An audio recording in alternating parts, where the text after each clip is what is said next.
wa ta'ala berfirman, A'udzu billahi minasyaitonir rajim. Bismillahirrahmanirrahim.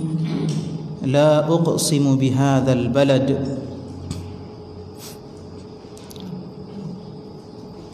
Aku bersumpah dengan negeri ini, yakni Mekah. Wa anta hillum bihadzal balad, dan engkau tinggal di negeri ini. Al-balad disebutkan dengan bentuk ta'rif pakai alif lam.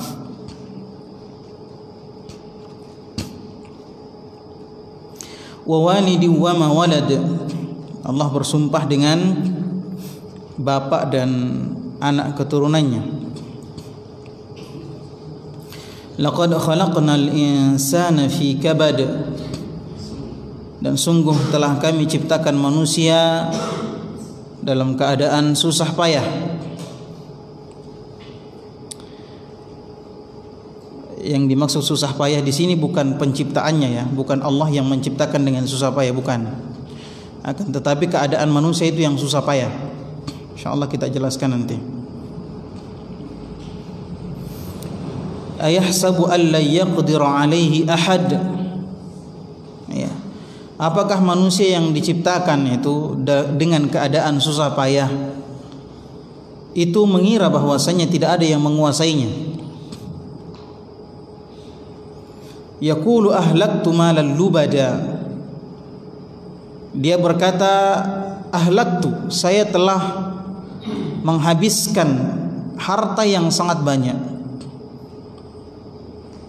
Jadi dia berbangga dengan harta yang dihabiskan, yang dia gunakan untuk berfoya-foya. Maka Allah mengatakan ayahsabu allam yarahu ahad, apakah dia mengira bahwasanya tidak ada yang melihatnya?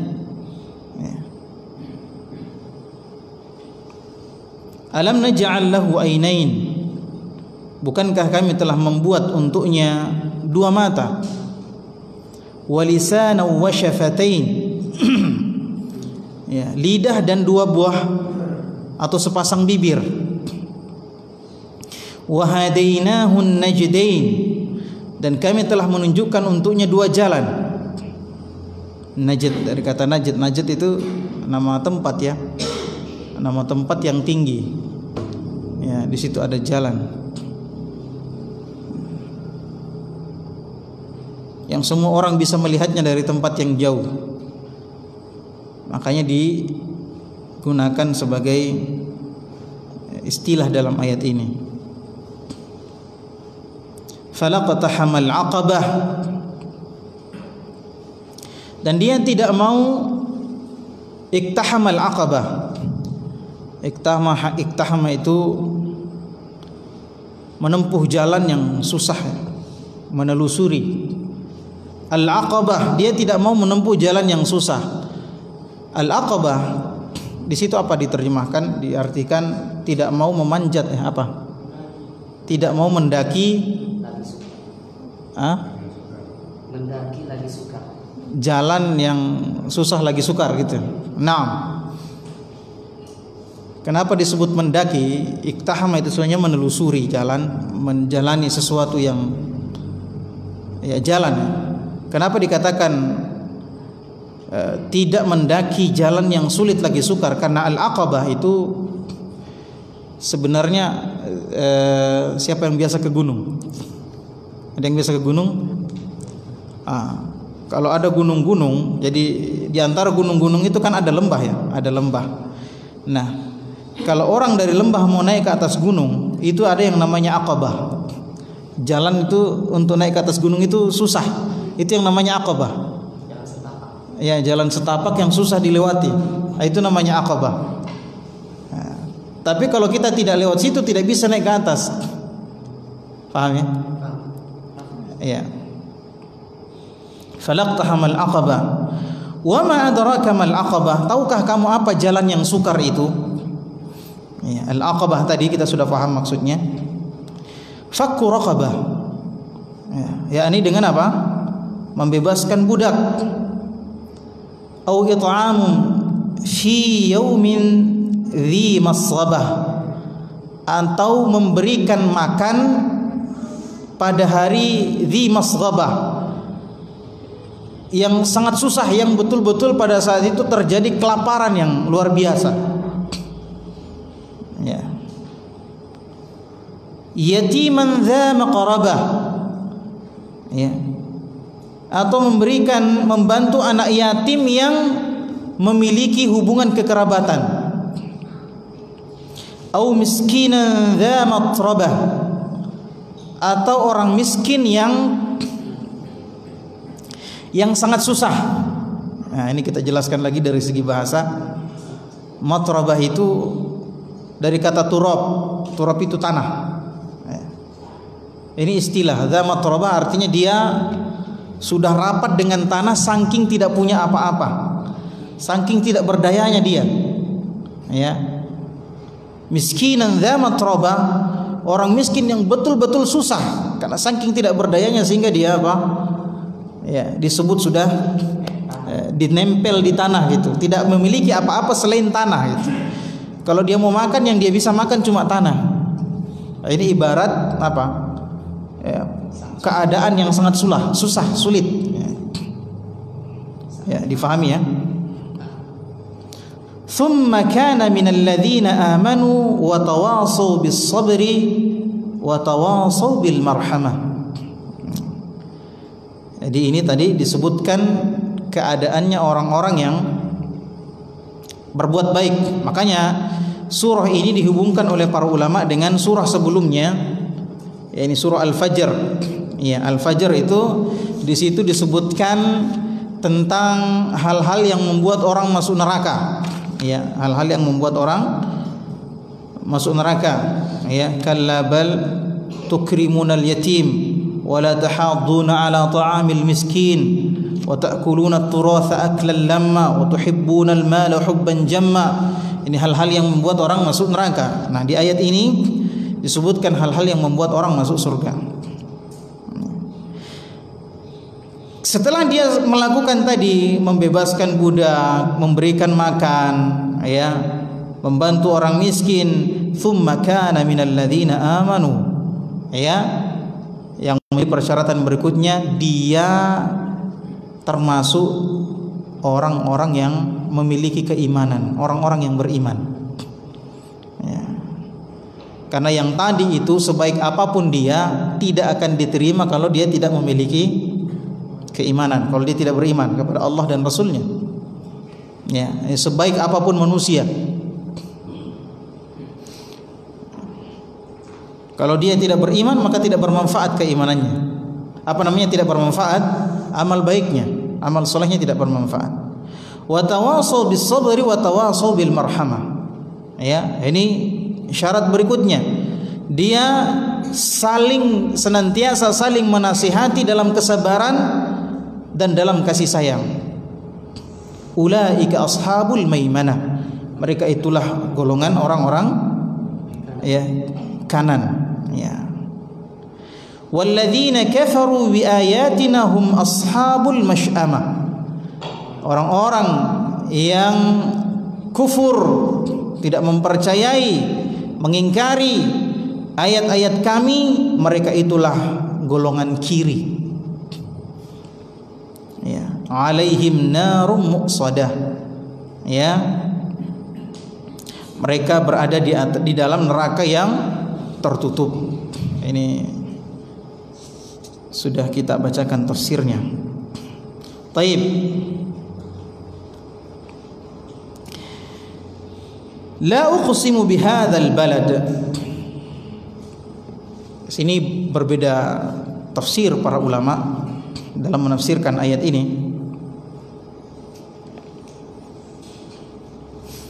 Kata la uqsimu, kata la ini yang diketahui oleh banyak orang. La itu artinya apa? Tidak. La uqsimu, aku uqsimu artinya saya bersumpah. Jadi seakan-akan Allah mengatakan saya tidak bersumpah dengan negeri ini. Nah, di sini berbedalah penafsiran para ulama. Ya, kalau yang kita dapati di terjemahan apa? Sungguh aku bersumpah dengan negeri ini.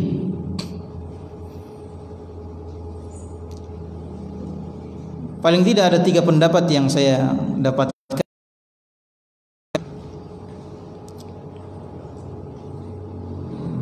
Di sini Allah seakan-akan berkata, aku tidak perlu lagi bersumpah dengan apa? Dengan negeri ini. Aku tidak usah bersumpah dengan negeri ini. Ya, untuk meyakinkan kalian tentang hari akhirat. Kenapa? Karena hari akhirat itu pasti akan datang. Ya, sehingga aku tidak bersumpah dengan negeri ini karena kepastian akhirat itu datang sudah pasti. Ini pendapat yang pertama. Pendapat yang kedua, mengingkari anggapan orang-orang kafir. Mengingkari anggapan orang-orang kafir ya tentang apa namanya? Tentang ketiadaan akhirat. Ya. Tentang ketiadaan akhirat. La uqsimu bihadzal balad. Aku tidak bersumpah dengan negeri ini. Ya. Jadi 2 pendapat yang pertama memaknai la itu betul-betul tidak. Kemudian yang disebutkan oleh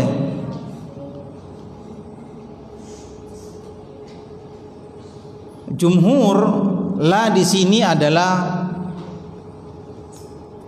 huruf ziyadah. Huruf ziyadah, tambahan.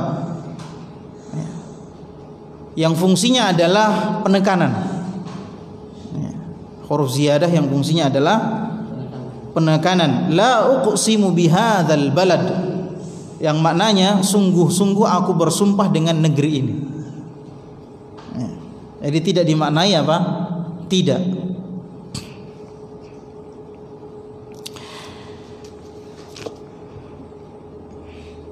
Yuqsimu ta'ala bihadzal balad. Nah, ini yang pendapat ketiga ini yang dipilih oleh Syekh Nasir As-Sa'di dalam tafsirnya.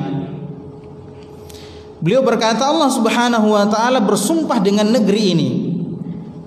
Ya, Al-Amin alladhi huwa Makkah Al-Mukarramah. Ya, Allah bersumpah dengan negeri yang aman ini, yaitu Makkah Al-Mukarramah. Afdalul buldani 'alal itlaq. Sebaik-baik negeri yang ada di muka bumi ini secara itlaq. Yani betul-betul dialah yang terbaik, tidak ada yang mengingkarinya. Khususan waqta hululi Rasulullah sallallahu alaihi wasallam fiha, terutama ketika Rasul sallallahu alaihi wasallam tinggal di situ, tinggal di negeri itu. Tidak ada lagi tempat yang lebih baik. Wa walidi wa ma walad. Allah bersumpah dengan walidin wa ma walad.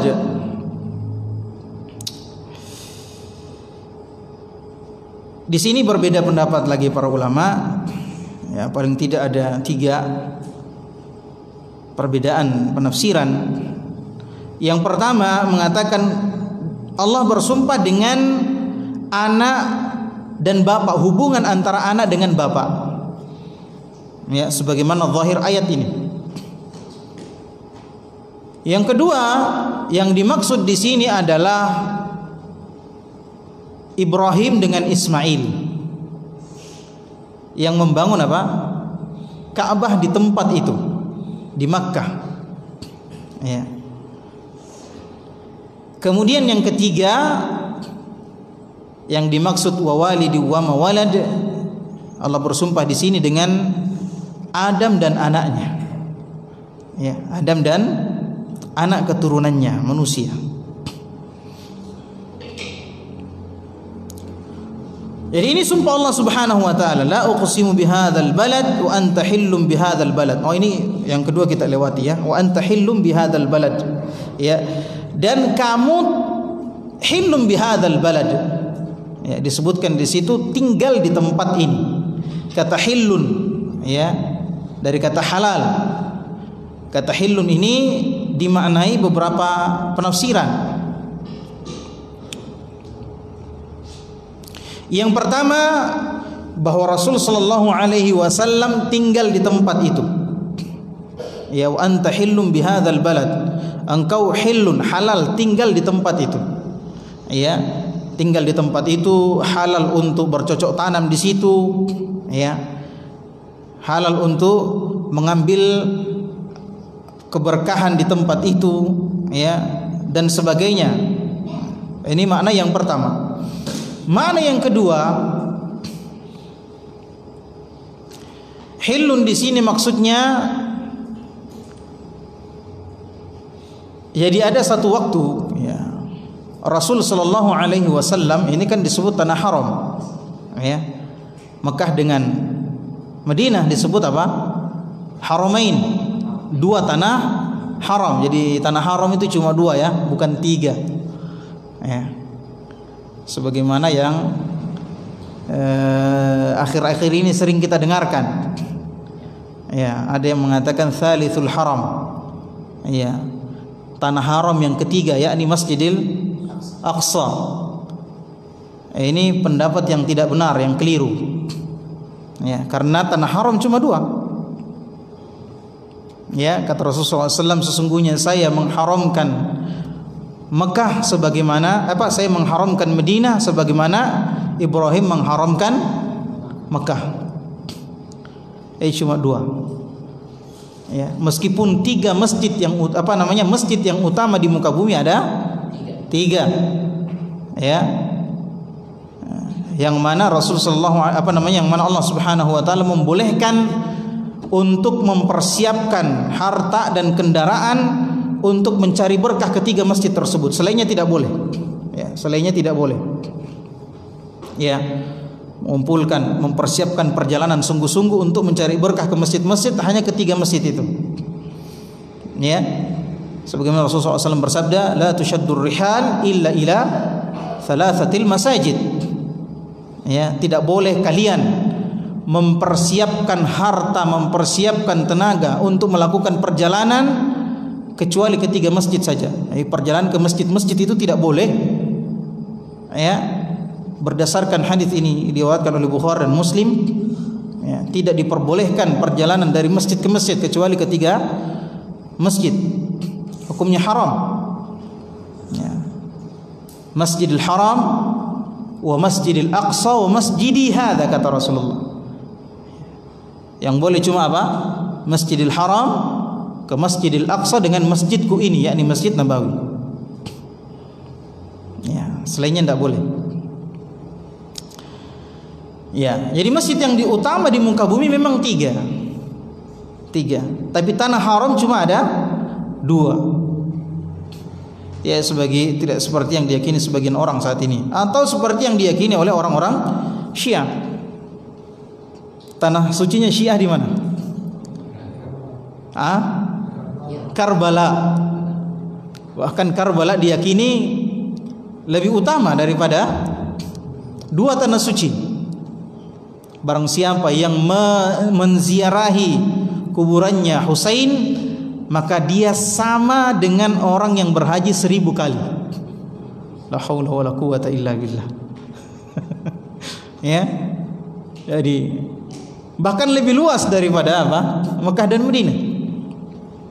Ya, kata mereka, tanah suci Karbala 25 kilo ke depan, 25 kilo ke barat, 25 kilo ke timur, 25 kilo ke utara dan ke selatan. Radiusnya itu berapa? Jadi lebih luas daripada kota Mekah dan Madinah. Iya, ini tanah haramnya mereka. Yang sahih tanah haram ada dua. Kenapa tadi sampai di sini ceritanya? Naam, jadi disebut tanah haram. Tanah haram apa? Diharamkan untuk membunuh di situ. Diharamkan berperang kecuali diserang, ya, membela diri boleh. Diharamkan untuk membunuh hewan di situ, berburu di situ. Diharamkan untuk menebang pohon, ya, memotong ranting-ranting pohon di dua tanah haram ini. Ini disebut tanah haram. Ya. Akan tetapi Kata Rasulullah SAW, aku diizinkan pada hari Fathu Makkah, ya, aku diizinkan untuk membunuh di dalam tanah haram itu, dan dikasih waktu terbatas Rasulullah SAW, ya, dikasih waktu terbatas cuma dari pagi sampai asar saja, setelahnya itu tidak boleh lagi. Ya, pada hari Fathu Makkah memang dibolehkan untuk membunuh ketika itu. Ya, kemudian kata Rasulullah, dan diharamkan seperti kemarin, setelah asar diharamkan seperti kemarin, yakni hari-hari sebelumnya diharamkan kembali. Jadi pernah dihalalkan menjadi tanah halal. Nah, ini maksudnya wa anta hillum bihadzal balad. Ya, sampai ada seorang pengkhianat, saya lupa namanya, yang pernah membunuh, ya, dia murtad, ya, kemudian membunuh seorang sahabat. Kata Rasulullah, cari dia, kalau dapat bunuh dia. Itu di Mekah. Ya. Ini maksud hillun, ya, halal. Pendapat yang kedua. Pendapat yang ketiga, wa anta hillum bihadzal balad. Hillun di sini maksudnya adalah, ya, wahai Muhammad, suatu ketika kau akan menaklukkan kota ini. Ya. Ini makna pertama, dan kedua tidak terlalu jauh berbeda, yaitu pada hari Fathu Makkah. Ya. Baik, ini sumpah, la uqsimu bihadzal balad.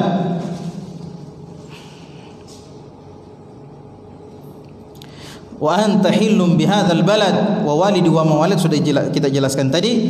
Laqad khalaqnal insana fi kabad.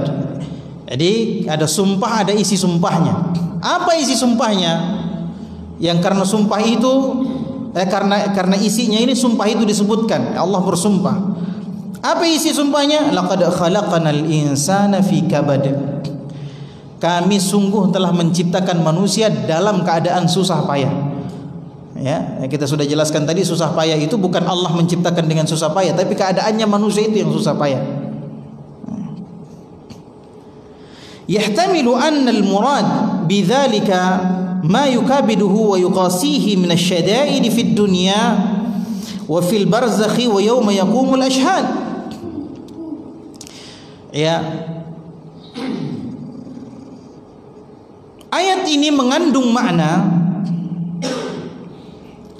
ya, di antara yang dikandung maknanya oleh ayat ini, yang pertama adalah kesusahan manusia dalam kehidupan ini, ya, dalam kehidupan dunia, kemudian kesusahan manusia di kuburan, dan ketika, ya, dikumpulkan di padang mahsyar. Mahsyar apa masyar?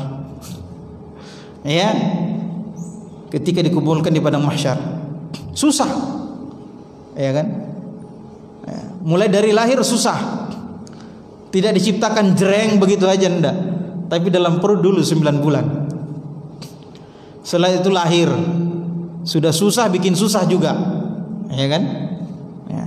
Kemudian dipotong pusarnya, ya, tidak bisa langsung ngomong. Kalau lapar menangis dulu, tidak bisa langsung ngomong kan?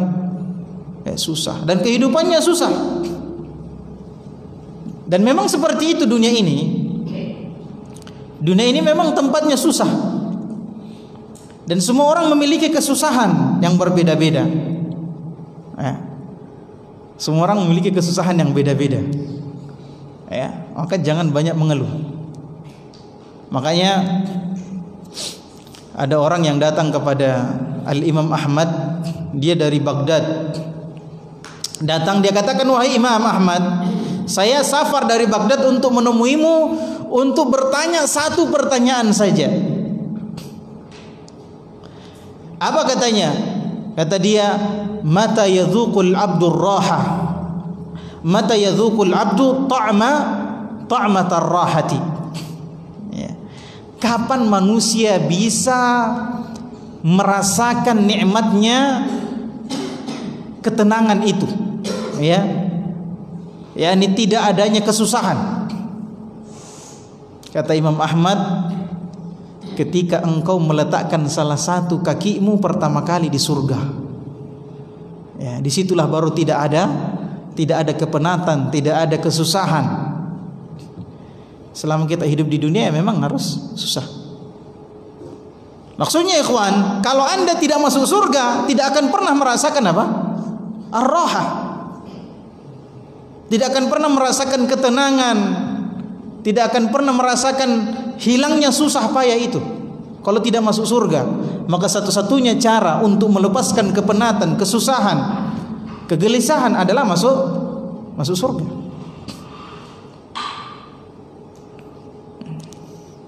Nah, hidup ini susah. Iya kan? Kita antum duduk-duduk di sini itu kan susah itu, tidak gampang. Iya kan? Ya, mungkin ada yang panggil makan-makan tadi, aduh ada taklim ini. Harus didatangi. Ya, susah. Iya tidak? Susah. Dulu saya waktu belum punya mobil, itu kalau mau pulang kampung ke Palopo, saya naik motor dari Enrekang ke Pangkajene. Naik motor satu keluarga. Tumpuk semua situ, ada tas. Saya bilang Masya Allah, enaknya kalau ada mobil sendiri. Iya kan? Sampai di Pangkajene simpan motor, tunggu mobil kadang 2 jam, 3 jam, kadang tidak dapat mobil. Karena kalau saya mau naik mobil tidak cukup untuk satu orang, harus satu kelas karena banyak anggota keluarga gitu. Lama-lama Allah kasih rezeki mobil. Allah sering lagi diperbaiki mobilnya. Susah juga ternyata. Apalagi kalau datang ke Pindrang, taklim, Allahu musta'an. Jalannya setengah mati di situ. Susah. Semua orang punya susah. Ya. Sekaya apapun orang punya susah. Saya kadang mau mengeluh itu, ini kok mobil rusak lagi gitu. Tapi tiba-tiba jalan, lihat di samping, ada mobil Brio baru mogok di tengah jalan. Oh alhamdulillah. Setua-tuanya mobil saya nggak pernah mogok di tengah jalan. Ya kan gitu. Semua orang sekaya apapun dia punya kesusahan. Itu baru di dunia. Belum lagi kalau mati aja susah gitu. Mati kan susah itu. Sakit gitu kan. Sakaratul maut. Kata Rasulullah, innalil mauti la sakarat. Betul-betul kematian itu punya yang namanya sakarat. Rasulullah SAW saja apa? Sampai pingsan-pingsan beberapa kali. Ya Rasulullah. Sallallahu alaihi wasallam. Di alam barzakh ditanya-tanya lagi orang. Iya kan? Ditanya-tanya, susah. Makanya kata Imam Ahmad, ya, ketenangan, kenikmatan, hilangnya kepenatan, hilangnya kesusahan itu ketika Anda pertama kali meletakkan kaki pertama Anda di dalam pintu surga. Ya. Setelah itu seluruhnya adalah ketenangan. Jam berapa Mas Isya?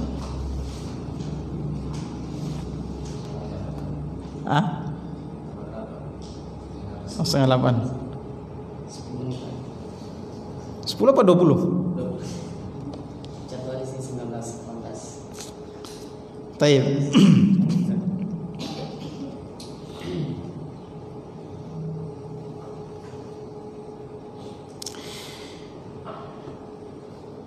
Wa annahu yanbaghi lahu ay yas'a fi 'amalin yurihuhu min hadhihi syada'id. Oleh karenanya manusia harus melakukan hal-hal yang bisa membebaskan dia dari kesulitan ini. Itu bisa kita bisa, ya tidak bisa dibayangkan, tapi coba dibayangkan gitu. Di dunia saja ini susahnya luar biasa. Belum nanti masuk kubur. Belum nanti ketika berkumpul di padang mahsyar. Kalau setelah itu ternyata masuk neraka juga, waliyadzubillah, ya, maka semakin penat, semakin capek, semakin susahlah dia. Ya alhamdulillah. Maka dari sini seorang yang berakal harus memahami, harus tahu bahwasanya tidak ada pilihan lain bagi kita di dunia ini. Kalau mau berhenti dari kepenatan ini, kalau mau berhenti dari kelelahan, kesusahan ini, ya, tidak ada jalan lain kecuali apa? Melakukan amalan-amalan yang bisa membebaskan kita dari kesusahan yang terus-menerus ini. yakni amalan-amalan saleh. Wa illam yaf'al fa innahu la yazalu yukabidul 'adzab syadid abadal abad. Kalau dia tidak melakukan amalan-amalan soleh untuk membebaskan dirinya, melepaskan dirinya dari kesulitan-kesulitan ini, maka dia akan terus merasakan kesulitan itu selama-lamanya dalam siksaan Allah Subhanahu wa taala, wal iyad billah. Wa yahtamilu anna al-ma'na, kemungkinan juga maknanya adalah laqad khalaqnal insana fi ahsani taqwim wa aqwami khilqatin. Kami telah menciptakan manusia dalam sebentuk-bentuk ya dan sesempurna-sempurna ciptaan. Muqaddarin 'ala at-tasarruf wal a'mal syadidah, dan dia ditakdirkan untuk melakukan hal-hal yang sulit. Ya, karena kita komponen-komponen tubuh kita ini ya lebih sempurna dibanding yang lain. Maka kita pun diberikan beban yang lebih berat daripada mereka.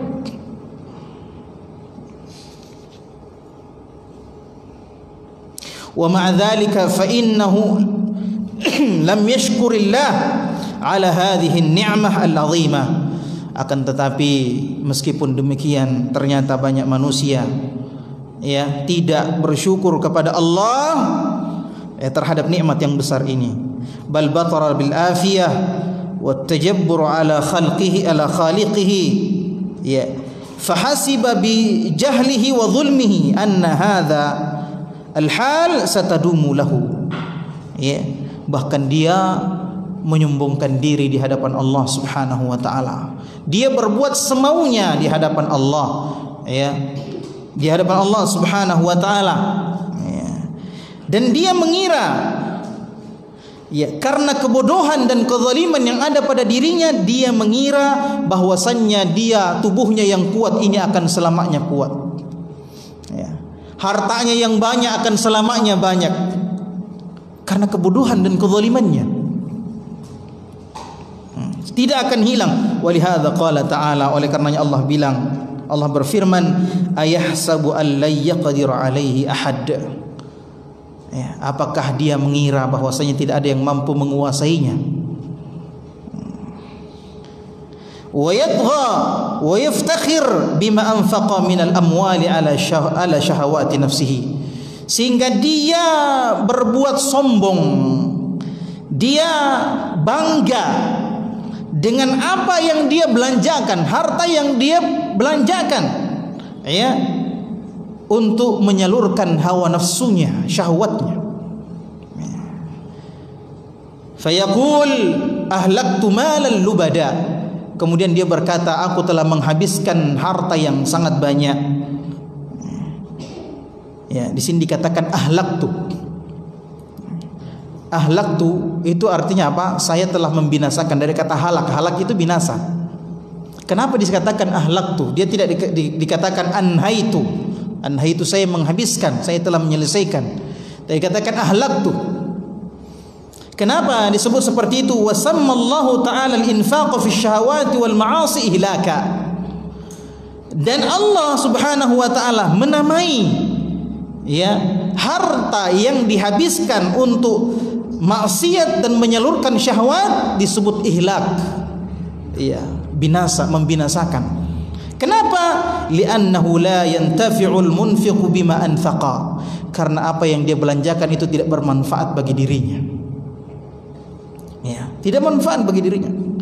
Wala ya'udu alaihi min infaqihi illa an-nadam wal khasar wat ta'ab wal qillah. Dan tidak ada manfaat yang dia peroleh, tidak ada yang dia ambil dari itu, ya, tidak ada kembaliannya untuk dia. Ya, tidak ada manfaat yang dia ambil dari harta yang dia belanjakan kecuali kerugian. Ya. Kelelahan. Ya, dan sedikitnya rasa yang dia dapatkan. Coba kalau dia berzina, ya, dia bisa bayar pelacur setiap malam, apa yang dia dapatkan? Kesenangan? Iya, kesenangan semu, sedikit, sebentar sekali. Setelah itu apa? Setelah itu apa yang dirasakan? Was-was, rasa takut, ya, dan seterusnya. Kelelahan yang luar biasa, dia capek kejar uang itu, dia habiskan saja untuk hal-hal yang tidak bermanfaat. wala yaudu alaihi, ya, sehingga dia menyesal. La kaman anfaqa fi mardatillahi fi sabilil khair, tidak sama dengan orang yang menginfakkan hartanya, membelanjakan hartanya di jalan kebaikan. Coba, ini sering kita sebutkan, rasakan sensasinya ketika antum bersedekah. Coba rasakan sensasinya itu, kenikmatan yang luar biasa, kebahagiaan, kepuasan yang luar biasa ketika seseorang menginfakkan hartanya dengan ikhlas karena Allah Subhanahu wa taala. Ya. Yunfiqu bi yaminihi wa la ya'malu shimaluhu. Dia berinfak dengan tangan kanannya, tangan kirinya enggak tahu. Coba rasakan itu kepuasan yang luar biasa. Antum berikan orang, antum bantu orang, antum lihat dia bahagia karena bantuan antum. Ya, rasakan kebahagiaan yang ada, yang hadir dalam dada kita itu. Kebahagiaan yang luar biasa. Tidak seperti orang yang menghabiskan hartanya di jalan kemaksiatan. Fa inna hadza qad tajara ma'allah wa rabaha ad'afa ma anfaqa. Ya, karena sesungguhnya orang ini berbisnis dengan Allah. Ya. Sehingga dia mendapatkan keuntungan yang luar biasa. Ma naqasat shadaqatun min mal. Ya, sedekah itu tidak akan mengurangi harta seseorang. Tapi bahasa seperti ini kan hanya bisa difahami oleh bahasa-bahasa keimanan. Kalau tidak dengan bahasa keimanan, semakin saya bersedekah semakin kurang duit saya, kan begitu. Kita bisa rasakan, kita bisa lihat, bandingkan orang yang pelit dengan orang yang dermawan. Orang yang pelit senantiasa ditakuti oleh kemiskinan, ya. Sementara orang yang dermawan senantiasa dipuaskan oleh Allah Subhanahu wa taala karena perbuatan yang dia lakukan. Sudah?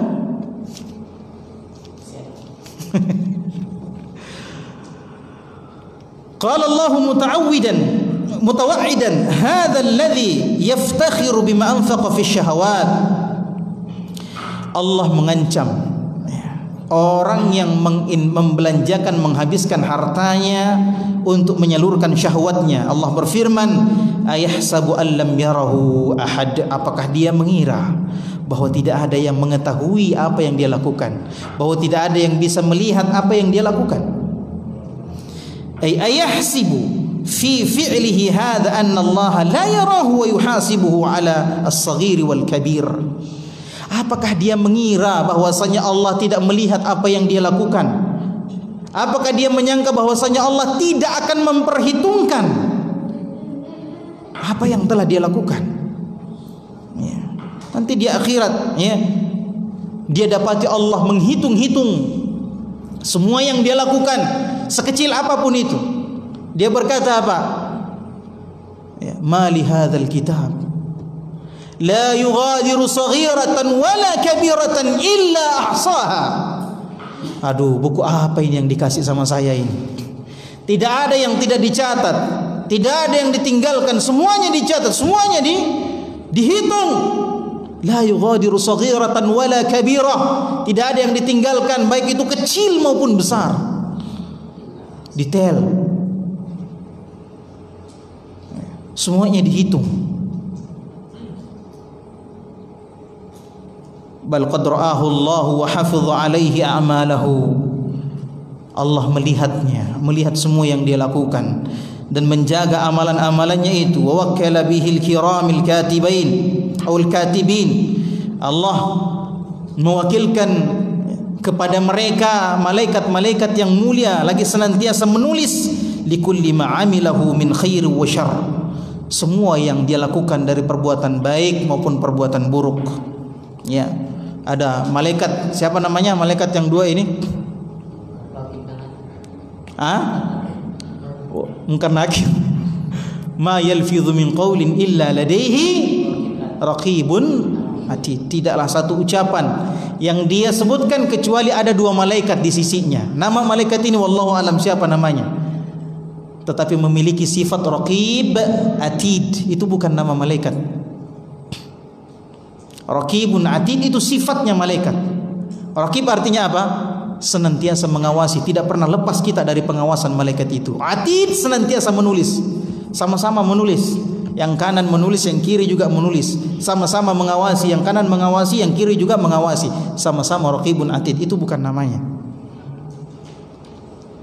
Ya. Raqib artinya apa? Senantiasa mengawasi. Atid senantiasa menulis, menulis terus. Karena kita tidak pernah berhenti beraktivitas, maka ditulis terus.